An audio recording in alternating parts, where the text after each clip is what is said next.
Anime की live action adaptation हर anime fan का सबसे वर्स्ट नाइटमेयर और हर एनिमे का सबसे बुरा श्राप, पर इस श्राप को तोड़ा वन पीस ने।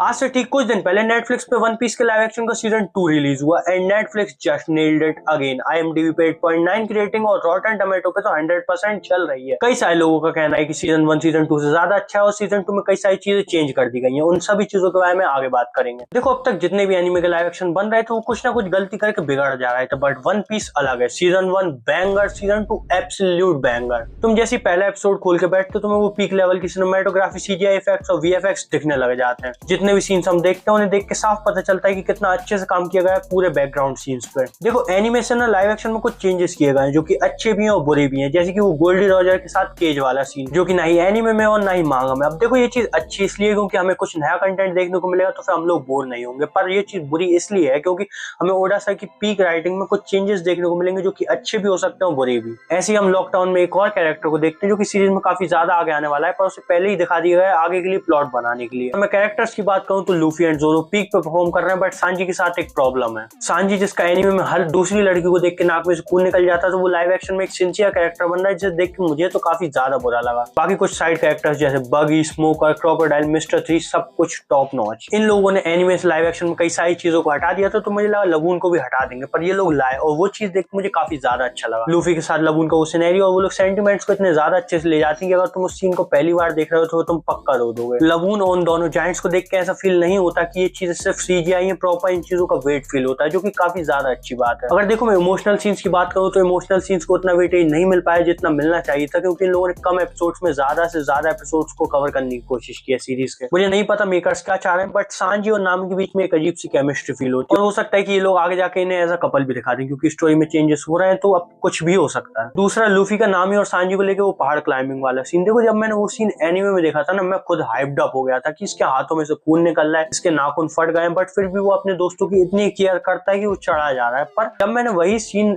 लाइव एक्शन में देखा मुझे उतना वेटेज फील नहीं हुआ। ऐसा लग रहा था कि ठीक है, ईज है, वो चढ़ जा रहा है। पर जब वही सीन एनिमे में देखते हो ना तुम्हें पता चलता है कि यार कितना स्ट्रगल कर रहा है लूफी, बट लाइव एक्शन में उतना स्ट्रगल दिखता नहीं है। थर्ड, हालॉक की वो आइकॉनिक स्पीच। देखो, मैंने आज तक अपनी लाइफ में जितना भी कंटेंट देखा है, नारुतो को साइड में हटा दो, मैंने आज तक अपनी लाइफ में जितना भी कंटेंट देखा है, मैंने हालॉक की स्पीच से ज्यादा अच्छी स्पीच कभी नहीं सुनी लाइफ पे। हालॉक की वो when does a man die वाली स्पीच लिटरली गोटेड वर्ड्स हैं।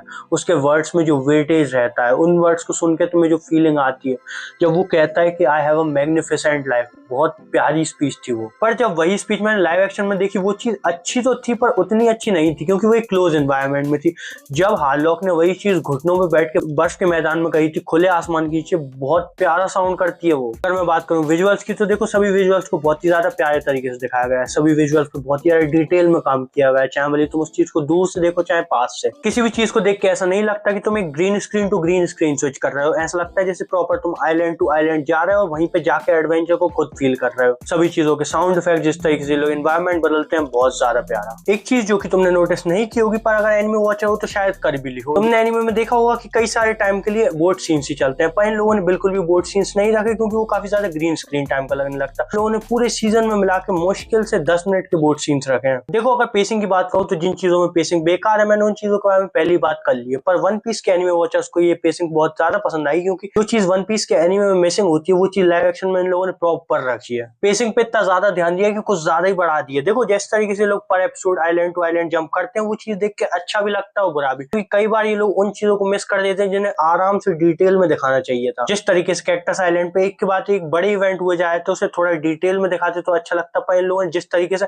रश करके उसे भरने की कोशिश की, वो चीज पेसिंग के थोड़ा रश लगता है। पर जब शो ड्रम आइलैंड पे पहुंचा तो शो और पेसिंग दोनों ही अपने पीक पे थे, एकदम परफेक्शन के आसपास। देखो, कहना तो नहीं चाहिए, पर जिस चीज के बारे में मैंने आगे बात करी थी और जिस चीज के कारण ये शो फेल हो सकता है वो चीज ये है। तो अगर मैं तुम लोगों से भी पूछूं, अगर मैं अपना ओपिनियन भी बताऊं, तो फिर हम लोगों को वन पीस में जितनी ओडा सर की पीक राइटिंग पसंद है उतनी पूरे क्रू की मस्ती पसंद है। लूफी की वो हरकतें, सांजी और जोरो की वो लड़ाई और नामी के फनी रिएक्शन। पर लाइव एक्शन वालों ने इनकी इस हरकतों को चाय में से मक्खी की तरह निकाल के फेंक दिया। पर मैं कह रहा हूँ, अगर गलती से भी वही ह्यूमर इन लोगों ने लाइव एक्शन में इस्तेमाल कर लिया, पूरी सीरीज बहुत ही ज्यादा प्यारी हो जाएगी। मुझे पता है हर टाइम पे वो हरकतें नहीं दिखाई जा सकती, बट अगर एक्शन के बीच बीच में इन लोगों का ह्यूमर आता रहेगा तो वो चीजें और भी ज्यादा अच्छी लगने लगेंगी। पर देखो फाइनल वर्डिक्ट यही है कि अगर तुम एक एनिमे वॉच है तो आई एम डैम श्योर तुमने या फिर तो ये सीरीज देख लिया, फिर तुम ये सीरीज देख रहे हो। पर अगर नहीं हो तो फिर ये सीरीज बिल्कुल वर्थ वॉचिंग है। पर अगर तुम्हें ये लग रहा है कि तुम इस सीरीज से ओडा की पीक राइटिंग के मजे ले पाओगे तो प्लीज यार एक बार वन पीस को 60 एपिसोड तक ट्राई करके देखो, पता चल जाएगा कि वो पीक लेवल के ह्यूमर, पीक लेवल की स्टोरी टेलिंग एनिमे में कितनी प्यारी लगती है। बाकी तुम एनिमे देखते हो या फिर नहीं भी देखते तो भी तुम्हारे इस सीरीज को लेकर क्या ओपिनियन है, अपना ओपिनियन कमेंट में बताओ। बाकी अगर इस पूरी सीरीज को स्टार वाइज बांटना हो तो फिर मैं इस पूरी सीरीज को 8 या फिर 9 आउट ऑफ 10 बोलूंगा।